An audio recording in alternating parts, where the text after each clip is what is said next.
My name is Judith de Leeuw. People also know me as JDL. I'm an international street artist, and I made murals over 62 different countries, over 3 continents. I had 2 TV shows dedicated to my work. I had 2 awards by the age of 27, and I was exhibited in museums amongst Keith Haring and Basquiat. My artwork has been shared on major platforms such as CNN, Euronews, and Red Bull Media. Last week, I was even invited by the King and Queen of the Netherlands to welcome the Italian president to the state visit of the Netherlands. Maybe you can say that I am successful. But it wasn't like that. I've been a loser my entire life. And that's what I came here to tell you. I grew up in child services. My entire childhood long, I had to go from place to place, going from house to house, growing up in places where I didn't know the people, and I didn't have the mother and father in the place where I needed them to be. I think the worst place of them all was called gesloten inrichting. Literally translated, it means closed housing. It's a facility that we have in the Netherlands that is basically formatted as a prison. Children are put in there behind big fences in cells. You can't get out of your cell and you can't speak to your friends or family. You can get out of your cell 3 times per day to eat and clean. Why I'm here is to make you understand the other side of society, to make you understand the side of society that is not being heard of. And that's what my work is about. In this closed housing, the children that were put there were special children. And maybe you will think, well, if you put a child in a place like that, probably they deserved it. Probably they had some activity in their life that made them responsible for being locked up. But the children that were being put in this facility did not have any criminal background. The children that were being put in this facility were victims of, for instance, a lover boy, family honor killing, or they were struggling with severe suicide or anorexia. I recall getting close friends with a girl named Juliet. Juliet was a victim of a lover boy.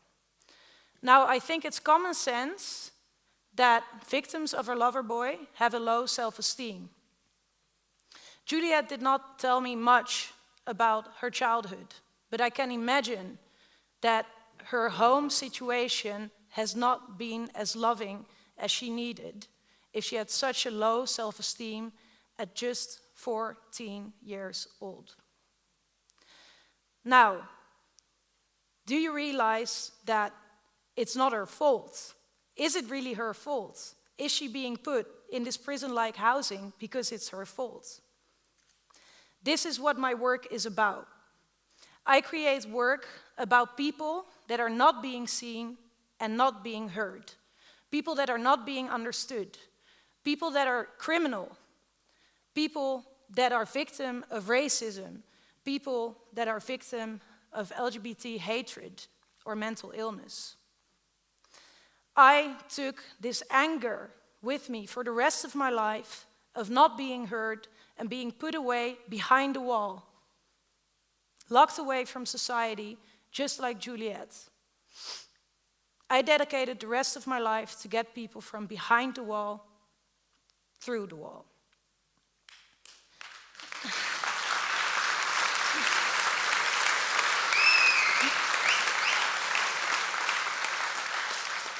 Thank you.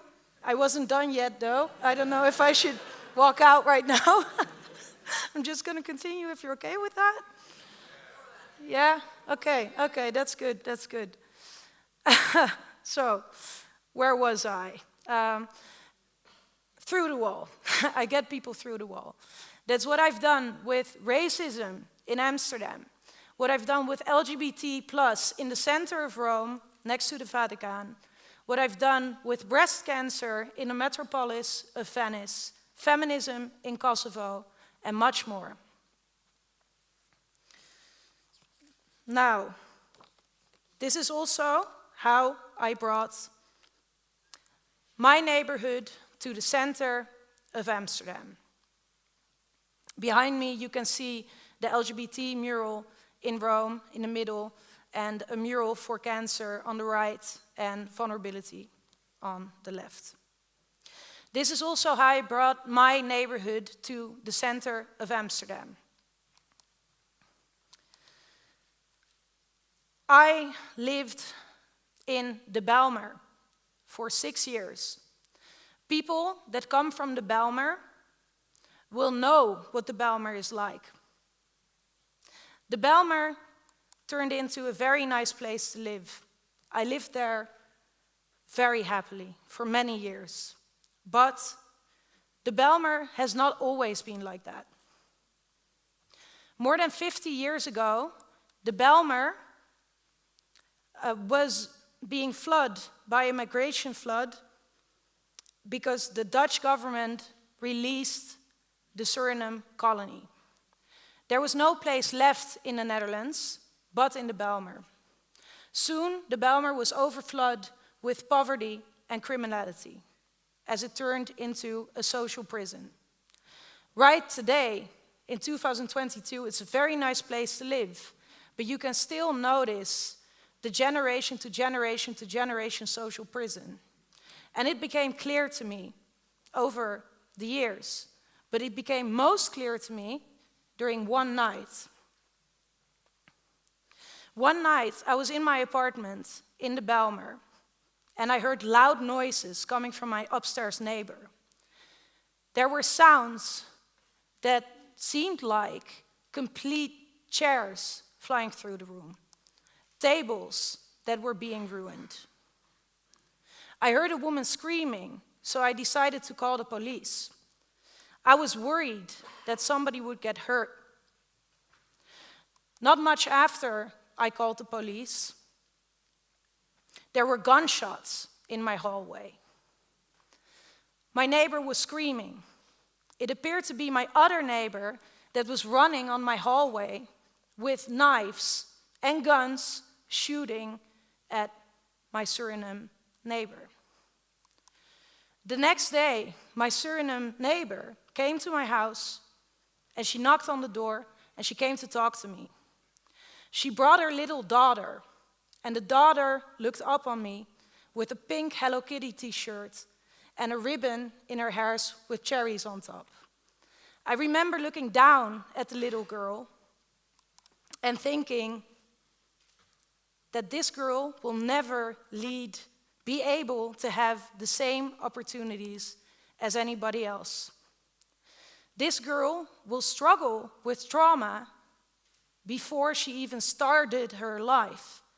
And that is only because she was born in the wrong place at the wrong time. She was there all along while her mother was being attacked with knives and with guns while she was so young. She did not have the opportunity that all of us had. She does not get the opportunity that I had. I got a bridge from my friends. I got a bridge from the people that helped me to the other side. But will she get a bridge? Will she be able to exit the trauma that she has? It's the colony that created the Bijlmer, the poverty that created the drug abuse that created the violence of my neighbor, the violence of my neighbor creating the abuse to my other neighbor, and the abuse of my other neighbor creating the trauma to the child. This trauma goes from generation to generation to generation to generation, and it never ends.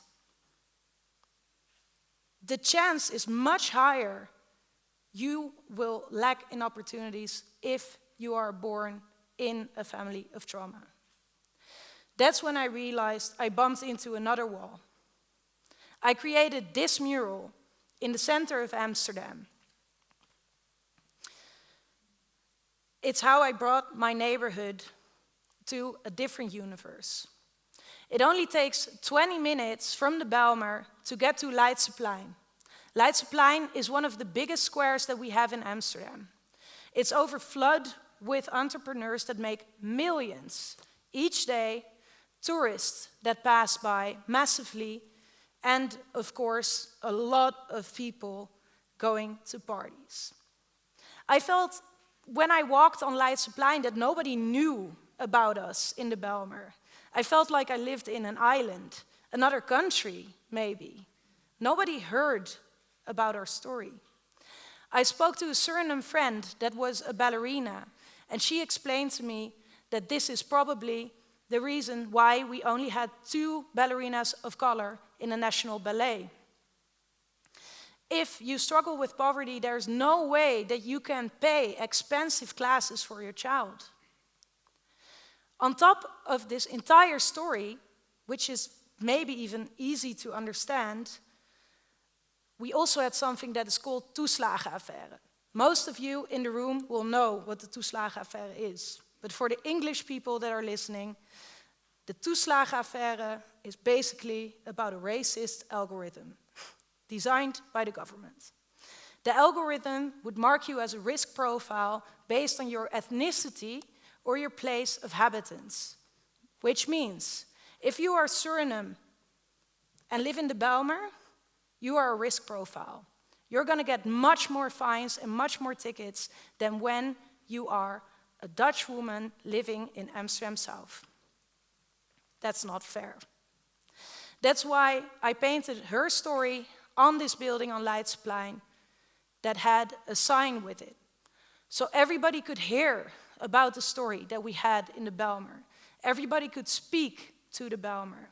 And all the tourists that were passing every day could finally get to see something about the world that we lived in. It became a place where people could meet and talk to each other. A place that was first behind the wall. Now, if you take everything into consideration of what I just told you, I believe that mutual understanding creates inclusion in society. The more we don't understand each other, the more it will create more poverty, more lack of opportunities. I want to invite you to speak to someone on the other side, tomorrow or somewhere this week. Not to judge, but with compassion and understanding. And I mean anyone, even a criminal, anyone from the other side. And maybe you will think, I'm not a game changer, but everybody in this room is a game changer. If you are a bus driver, you can talk to a refugee with understanding. If you work in the media, you can share a story about someone with psychosis. If you are a civil servant, you can create a better financial system for people that are lacking in opportunities. Anybody that is alive today is responsible just as much for the change that we need. Thank you.